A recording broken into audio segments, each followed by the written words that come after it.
इसके अंदर cyber crime की ब्रांच की तरफ से हमारे पास उनके इंस्पेक्टर आए थे। वो कह रहे थे पिछले दिनों जो रजिस्ट्रियाँ हुई है तहसील के अंदर, उन लोगों के वो पैसे निकले हैं अकाउंट से।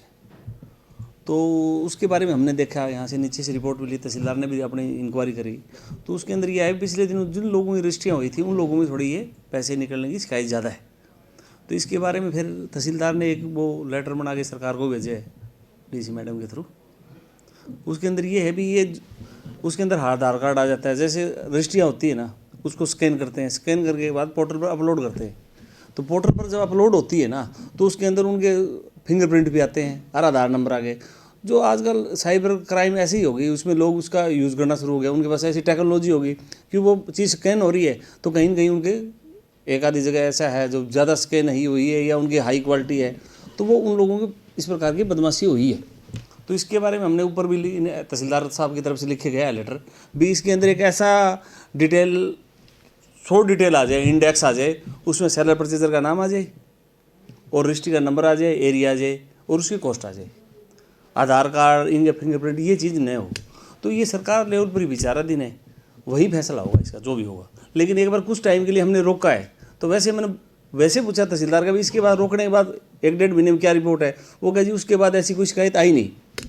तो हम उसको जोड़ के मान रहे हैं भी हो सकता है इसके कारण हुई हो, या हो सकता है उन ऐसे लोग जो है काम करने वाले वो कोई अपनी टेक्नोलॉजी यूज़ करी होगी, लेकिन उसके बाद ऐसे केस आए नहीं है। ये तो मैंने कहा ना गवर्नमेंट लेवल का फैसला है। ये क्या है कि गवर्नमेंट का एक अपनी साइट है jamamandir.nic.in में जाओगे ना आप, तो उसमें आप जमामंदी है, रजिस्ट्री की नकल है, आप ले सकते हो। कोई भी आदमी, कोई भी सिटीजन है वो ले सकता है। देखिए, हम साइबर क्राइम को लेके पहले भी आपने देखा है कि हम लोग बहुत सेंसिटिव रहते हैं साइबर क्राइम को लेके। किसी भी तरह का कोई भी साइबर फ्रॉड जब हमें रिपोर्ट होता है तो तुरंत उस पर एक्शन लिया जाता है।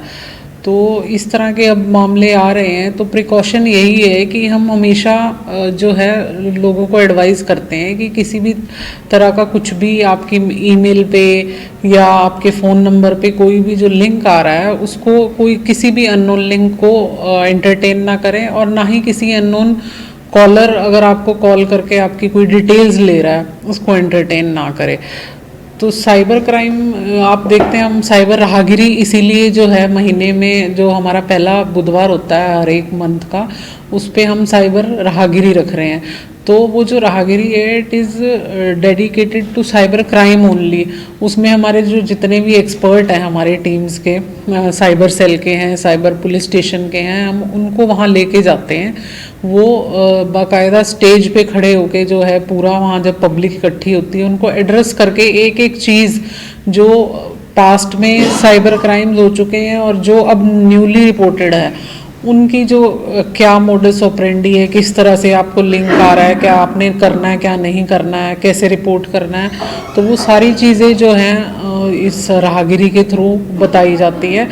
क्योंकि जब भी हमारे पास कोई केस आता है तो उसको इन्वेस्टिगेट करा जाता है, तो उसके बारे में फिर हम बताते हैं कि कैसे ये आया, फिर कैसे आपने इनसे बचना है, कहाँ रिपोर्ट करना है। दूसरा हमारा फिर जो हेल्पलाइन नंबर है 1930, उसको बहुत पब्लिसाइज कर रहे हैं हम। 1930 एक तरह का आपका फर्स्ट एड हो जाता है कि अगर आपका पैसा गलती धोखे से कहीं चला भी गया है तो अगर आप विद इन 48 आवर्स अगर 1930 कर रहे हो कांटेक्ट, तो आपका पैसा फ्रीज हो जाता है, सोर्स तक नहीं पहुंच पाता। तो वो एक बहुत पब्लिसाइज हम बहुत ज़्यादा कर रहे हैं 1930 को। बाकी जो जिस तरह से भी क्राइम रिपोर्ट हो रहा है तो एक्शन लिया जा रहा है।